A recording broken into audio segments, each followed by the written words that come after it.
Smells of damp wood in here. Those dried up pots of paint. He must have been a busy man, your granddad. Old paintbrushes. Rusty nails. Jam jars full of goodness knows what. What's it called? Someone who saves things. A hoarder. That's it. Your granddad's a hoarder. They say a lot of men get like that at a certain age. Can't bear to part with things, even if it's no use to them or anyone else anymore. When he gets home, he won't know what's hit him. He won't be able to find anything in this mess, even when we've got it all sorted out. He'll complain.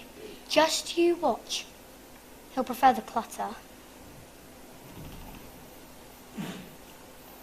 My granddad's shelf was the same, only more cobwebs. The spiders were everywhere, all shapes and sizes. He called his garden shed his special place. Never could say goodbye to anything. When we used to visit him, and it was time to go home, he'd disappear.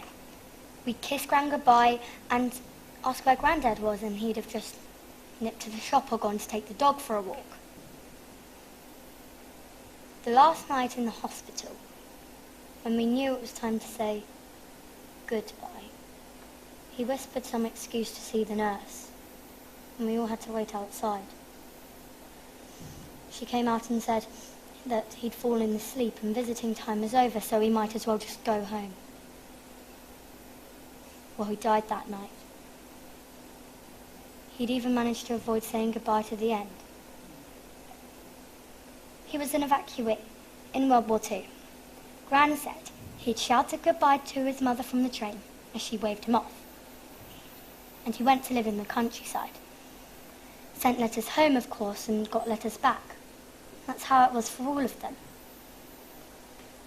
But then he was told that he couldn't go home because, well, there was no home to go to. He never saw his real parents again because my great-gran and gramps adopted him. And Gran said that he'd always had this thing about saying goodbye because he was embarrassed about being abandoned again. Just never could bring himself to say it ever again.